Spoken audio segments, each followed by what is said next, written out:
I believe we have with us Rabbi Tovia Singer, the anti-missionary. Rabbi Tovia Singer, formerly a radio talk show host as well. So let me put on both Rabbi Tovia Singer and Rabbi Shmuley Boteach. I know Tovia very well. Tovia, it's so nice to have you on. In fact, I wanted to hear Tovia's opinion on this book because for a very long time it's wonderful to... Where are you? Are you in Israel or the United States? No, I'm in the United States right now, and Shmuel and I have had dinner together and so on. My sense on the book, obviously, I knew Chaim Akopi, Zechrein Levacha, when he was alive, and obviously much of, as Rabbi Boteach acknowledges in his introduction, he relies completely on that work, and it is. The concern I have is, obviously, one could say clearly that the writings of Paul, the 13 letters attributed to Paul, 7 of them are certainly authentic, are certainly contrary to everything that we find in Tanakh. We know that Paul is a bad guy in terms of how the God of Israel looks at him. The problem is, how do you say Kosher Jesus? Meaning, how do you look at 4 Gospels and pick and choose certain texts that make Jesus appear Jewish or Jewish-minded, Pharisaic, and then ignore other statements which are you can't sort of pick and choose, and then saying, I'm a rabbi, I'm Shmuley Boteach, and I have great respect for him, please, I'm not saying, but you're saying he's kosher. You don't know if he's kosher. We don't have one word written by Jesus. How do you know he's kosher? First of all, let me welcome you to the program, even though I'm just a guest here myself. Tovia is an amazing guy. He's a very good man with a very big heart, and he's given his life to the Jewish people, and I salute your work. And let me also say, Tovia, I don't mind criticism of the book. Of course, you write an essay, you write a book, there's going to be positive reviews, negative reviews. I don't mind any scholarly challenges, and when you make a good point like you just did, I welcome it. It's the personal attacks I've endured that I dismiss, or it's the book, or it's the book bans that give no reason for why the book is heresy, which is not. That's what I dismiss. Let me just say something. Shmuley is actually, his book is much more offensive to Christianity than it is to Judaism, in a sense, if one reads the book. But go ahead, Shmuley. I'm sorry. Yeah, no. So thank you for calling it, and I take your point. First of all, the book doesn't solely rely on Chaim Maccabee, although it relies mostly on Maccabee, and I think Maccabee really got it, and I salute his scholarship. But by the way, in the forward this week, Adam Bregman writes that he says that the scholar that you just quoted has been universally rejected by scholars since it appeared, his book appeared. Well, God bless him. That's his problem. That's his not a majority rule.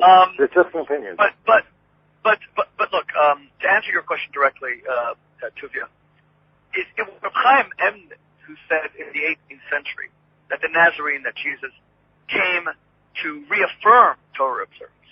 He came to recommit the Jews to Jewish observance. So this theory predates Chaim Maccabee, it predates me, and it goes back to one of the great Talmudists of the past 1,000 years. And the theory has been written about by many people. You know very well, no one knows what Jesus said. You know very well that not a single one of the Gospels are contemporaneous. You know that Josephus is partially or completely a hoax. Not a single contemporaneous historian could supply you with the hashgacha to say something that you knew was, offensive. I'm not saying this in a derisive way, but you knew would be something that would alarm the Jewish community.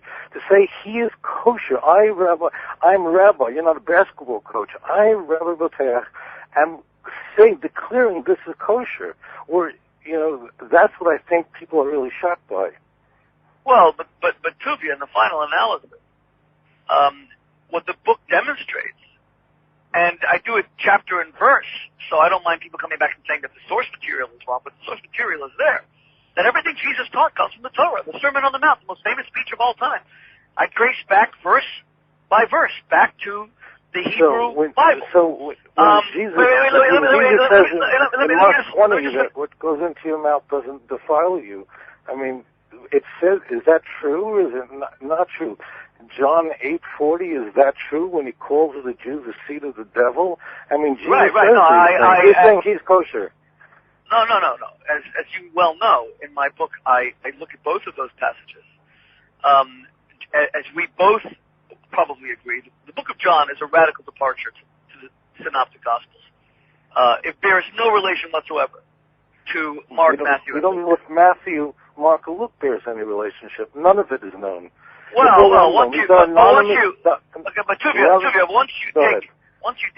take that approach, we may as well not even discuss the subject because you're saying we don't know anything. That's what I'm saying. There is no contemporaneous work. And you have the words of Chazal, the Rambam, what the Rambam says in Mishnah Torah, that there was no greater stumbling block. There was nobody, and he brings a very famous verse from the book of Daniel. Maimonides was the greatest decisive of Jewish law in Jewish history since Moses.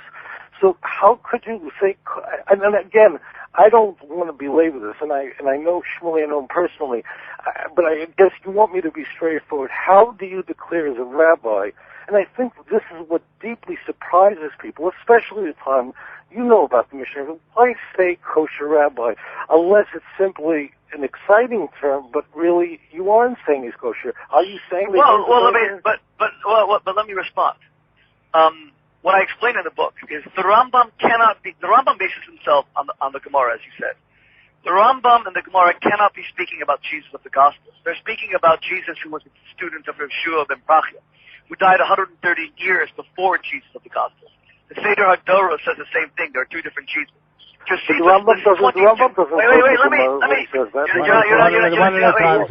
Go ahead, I'm sorry, I apologize. And Josephus lists 22 major Yeshua Jesus figures. And in fact, what I say in Kosher Jesus, that the Rambam and the Gemara's discussion of Yeshu, of Jesus, is not the Jesus of the Gospels, is what Rabbi Chila of Paris said nearly 1,000 years ago. Yeah, so we know Rabbi Chila. So there's plenty. He said that with 24 tables the Gemara is being burnt up. We don't know why he said what he said. Just a moment. But the point is that there are plenty of Jewish sources, the highly regarded Jewish sources, Rishonim, Achronim, that say, A, that Jesus discussed in the Talmud is not the Jesus who's the founder of Christianity, not the Jesus of the Gospels. And we know for sure that the Gemara who's discussing Jesus as a student of Shmuel ben Prachia could not have been the founder of Christianity because the timing is off by at least 130 years. It's all a non sequitur. Secondly, the Rambam doesn't quote the Gemara. The Rambam is stating there's no quote in the Rambam. There's no connection there at all. I'm saying just where does kosher Jesus come from? I understand neutral Jesus. We don't know, but how do you say kosher? That's the point. You're saying no negative. What I kosher come in? Okay, so I'm answering. What I say is clearly exactly what Rabbi Yaakov Eminem said. He says that Jesus was kosher too. He says that Jesus came to reinforce the Torah. He even goes further than I do in my book. He says that Jesus was a double blessing. Correct, Rabbi Singer? He says that Jesus brought a double blessing, a blessing to the Jews and a blessing to the Christians. Correct? Yeah. Okay, there it is. He made him kosher 300 years ago.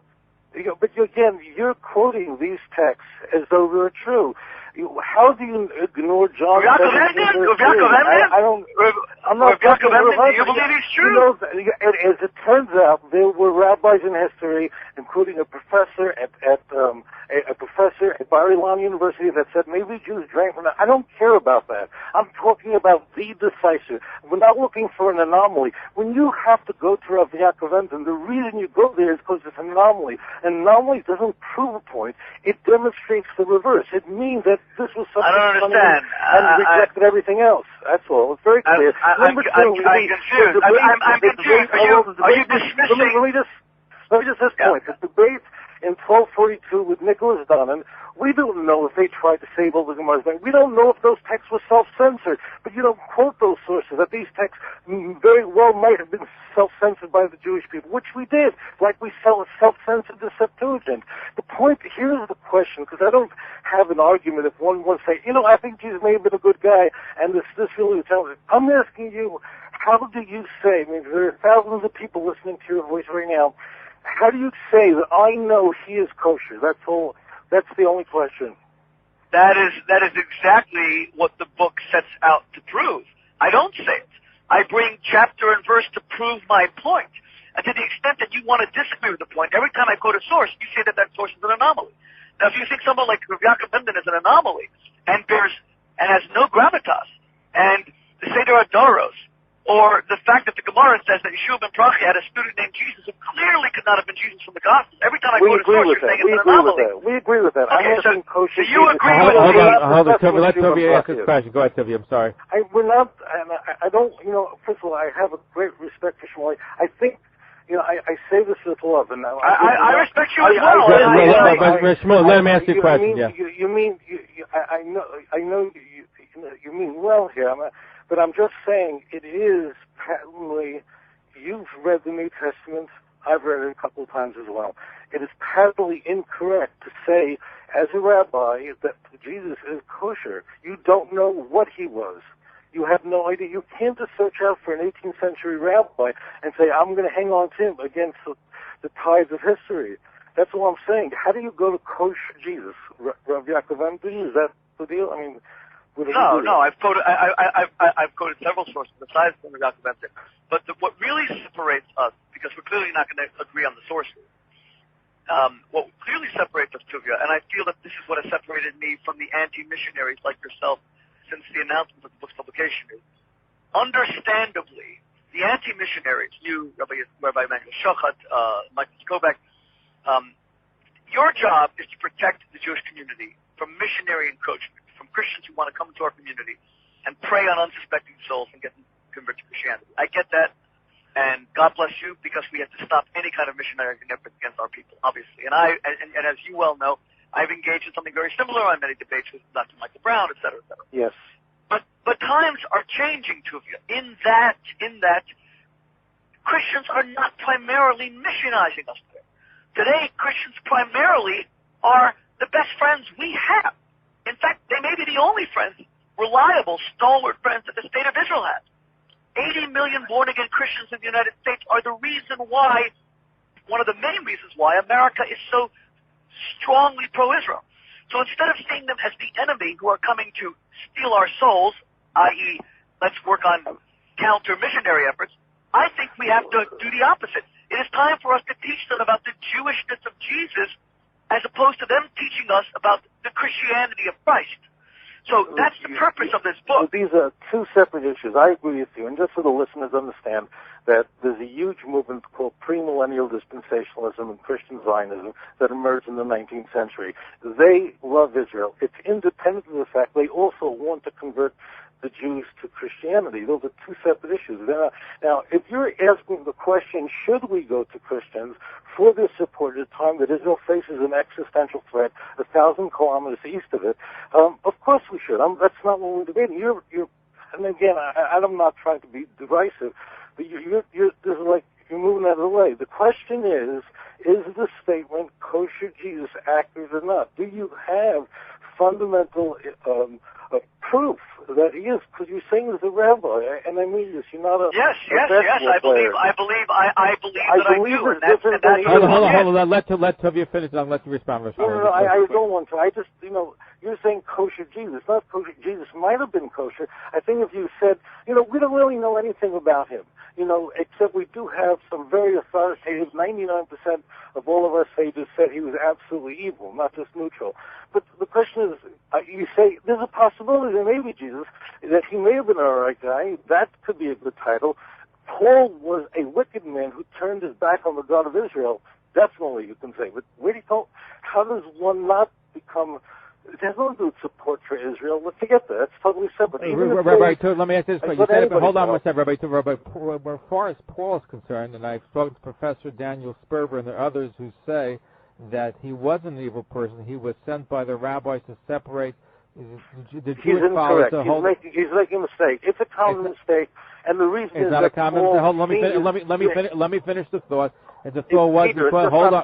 I'm sorry. I'm sorry, Peter. Okay, Peter. Okay, fine. No. He says Paul, but he says it incorrectly. The legend is really Peter. People have been kept saying Paul, but the legend is Peter, not Paul. We know who Paul was.